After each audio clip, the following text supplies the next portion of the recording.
When anyone starts a new business, there are certain fun parts of that most people really love to focus on the most. And no, it's usually not the business plan and the spreadsheets.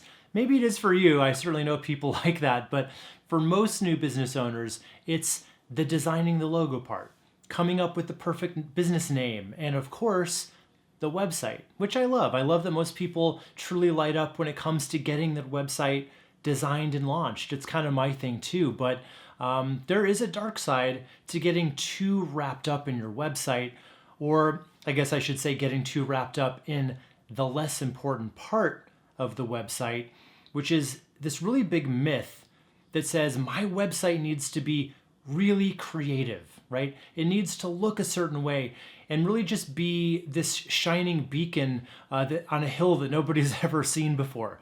Well, today, I do want to let you know why this kind of thinking will probably lead to your website falling into the art project trap that I've seen a million times. And when that happens, it usually leads to a website that just doesn't do much of anything to actually help your business. And if any of this sounds counterintuitive to you, just hear me out here. This is all going to make perfect sense in the end. So, what's wrong with a creative website?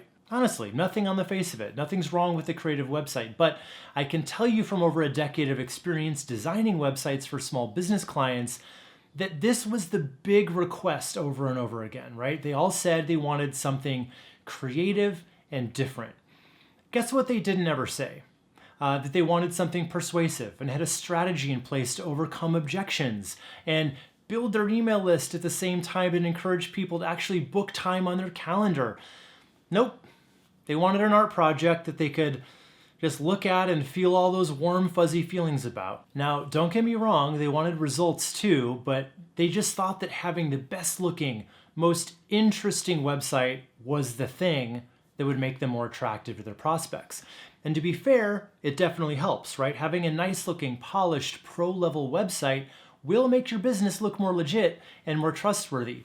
But where it gets dangerous is when you put all your eggs into that basket. So what I've seen happen over and over again is these small business owners who hire a web designer tell them to go nuts and use their creativity, be as creative as possible, and pretty much they tell them nothing from a perspective of strategy and content.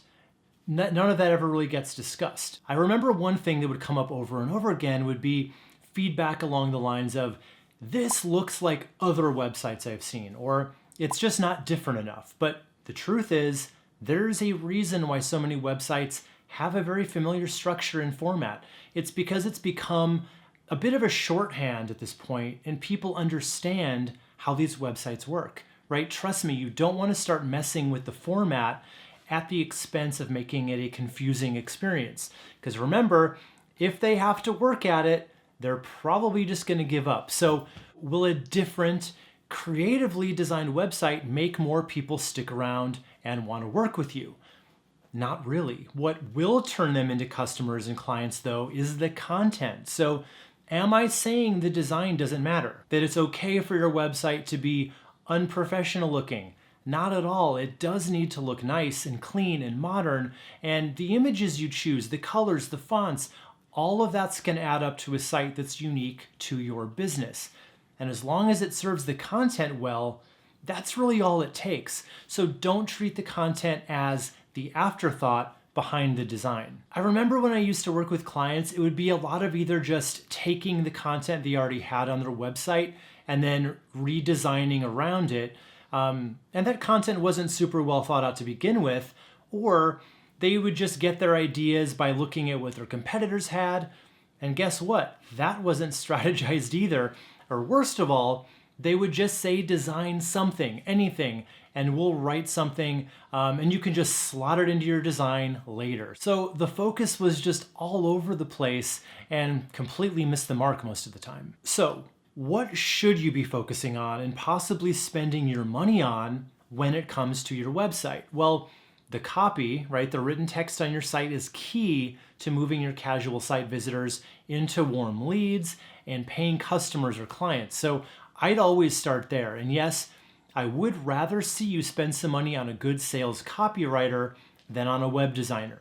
The reason being, with all the web builders, templates, and themes that we have access to today, you can get that part taken care of yourself if you want to. I even recently did a video where I did a little experiment of hiring a WordPress designer on Fiverr for $100, and the results were pretty damn good for the price point. So totally serviceable, and if that website had really good sales copy on it that hit all the right beats and overcame all the right objections that your clients likely have, that $100 website, or pretty much any website you could create to serve that content using WordPress and Elementor, would probably work extremely well for you. But writing that copy is much more nuanced than actually creating and building the website itself. So if I had to choose you hiring a copywriter or a designer, I'd have to go with a copywriter every time. And don't get me wrong, you can hire out both if you have the budget, or do both yourself if you have a limited budget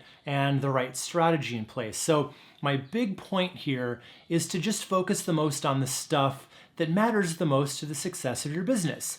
And that would, of course, be the overall strategy, the persuasion, the content, the lead magnet, super important, and that path that leads to the goal action you want your visitors to take on your website.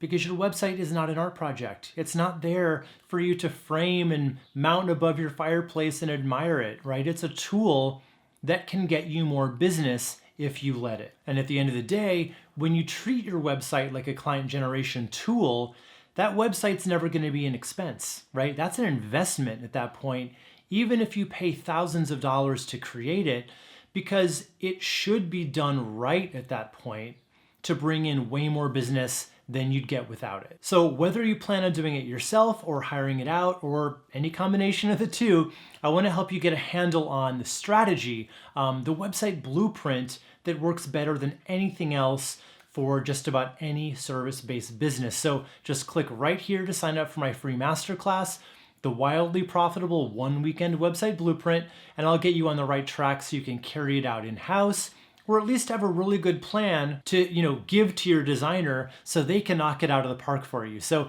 click here and I'll see you on the inside.